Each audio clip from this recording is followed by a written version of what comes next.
आज भारत विश्व के साथ स्पर्धा करने के लिए पूरी तरह तैयार है।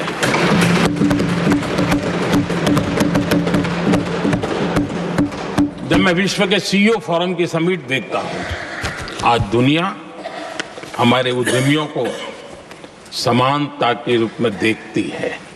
और जब पिछले दिनों सभी दलों के डेलीगेशन विश्व में गए थे, ये भाव उन्होंने भी अनुभव किया और आकर के मुझे सभी दल के माननीय सांसदों ने अपने अनुभव बता रहे थे, बड़ा गर्व से कह रहे थे कि हाँ, बराबरी से बात हो रही है। ये हमारे लिए अपने आप में बात है। आदरणीय सभापति जी, एमएसएमई का बहुत बड़ा नेटवर्क जितना सामर्थ्यवान होता है, वो लंबे अरसे तक इकोनॉमी को एक ताकत देता है। हमने उस दिशा में बल दिया और हमने कई रिफॉर्म्स किए हैं।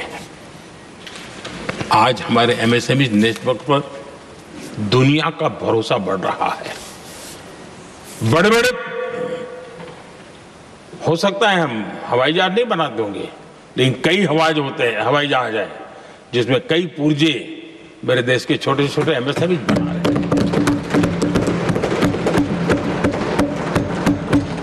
आदरणीय सभापति जी, देश में हुए इन प्रयासों का नतीजा सबके सामने है। बड़े बड़े देश भारत के साथ व्यापारिक संबंध बनाने के लिए बहुत ही आतुर है।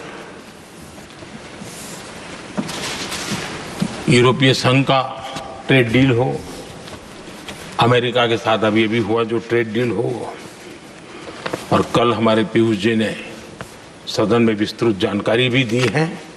और पूरा विश्व खुल करके इस ट्रेड डील का तारीफ कर रहा है। और उसमें जब यूरोपियन यूनियन के साथ ट्रेड डील हुआ तो विश्व को एक भरोसा हुआ कि अब वैश्विक स्तर पर स्थिरता की संभावना बढ़ेगी।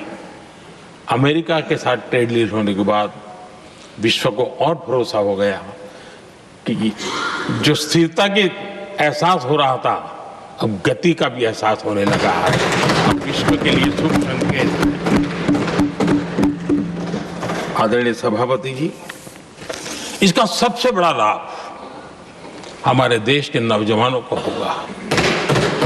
और जब मैं नौजवान कहता हूं तो उसमें मध्यम वर्ग का भी नौजवान होता है, शहर का नौजवान भी होता है, गांव का नौजवान भी होता है, बेटा भी होती है, बेटी भी होती है। और इसलिए उसे टुकड़ों में न देखा जाए। मेरे देश के युवा के सामर्थ्य का हमें गौरव करना चाहिए। और उनके लिए पूरा विश्व बाजार अब खुल चुका है। अब उनके लिए अवसर ही अवसर है। और मैं उनको कहता हूं, आइए दोस्तों, मैं आपके साथ कंधे से कंधा मिला करके खड़ा हूं। हिम्मत कीजिए, बढ़िए। देश आपके साथ खड़ा है और दुनिया आपका स्वागत करने के लिए इंतजार कर रही है। आदरणीय सभापति जी, जिस प्रकार से दुनिया में हमारे युवा प्रोफेशनल्स की मांग बढ़ रही है, इवन केयर गिवर्स की मांग बढ़ रही है, हर कोई मिलता है हमें इस प्रकार के लोग चाहिए। इस प्रकार कुछ लोग तो अपना स्पेशल ऑफिस यहां बना रहे हैं रिक्रूट करने के लिए, योग्य टैलेंट की खोज के लिए। इसका मतलब हुआ कि भारत के प्रोफेशनल्स के लिए भी विश्व में बहुत बड़े अवसर बन रहे हैं। आदरणीय सभापति जी, ये संसद का उच्च सदन ये एक प्रकार से राज्यों का प्रतिनिधित्व करता है। और जो चर्चा की बारीकियां मैंने देखी, मेरा मन कहता है कि थोड़ा स्तर इसका ऊपर होना चाहिए था। और वहां से तो ज्यादा होना चाहिए। वो तो कितने साल तक सरकारों में रहे हैं, वहां से जरा चर्चा का स्तर ऊंचा होना चाहिए था। लेकिन उन्होंने ये मौका भी गंवा दिया।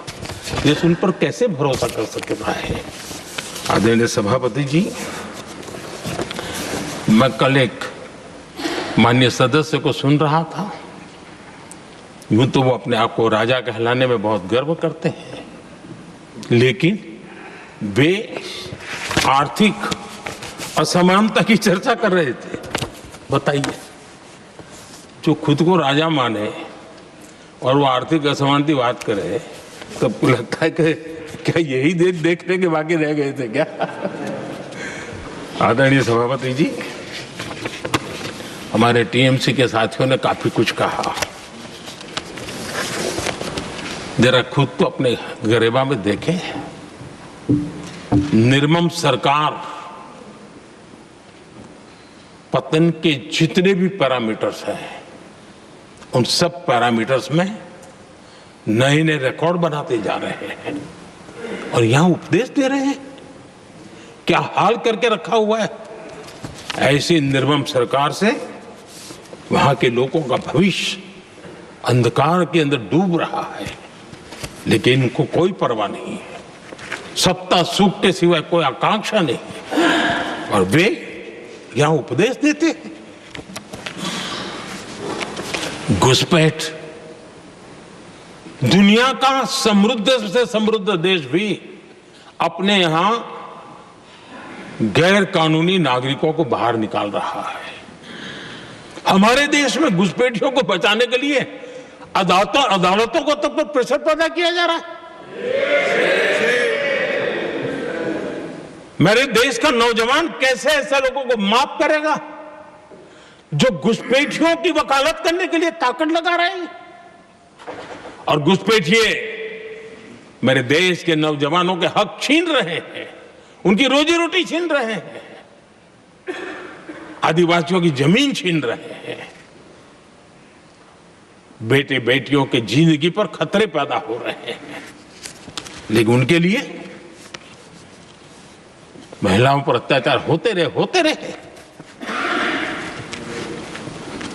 सत्ता नीति के सिवाय कुछ करना नहीं, और वो यहां पर हमें उपदेश दे रहे हैं। और ऐसे चिंताजनक सभी विषयों पर आंखें मूंद करके बैठे हुए वो लोग हैं।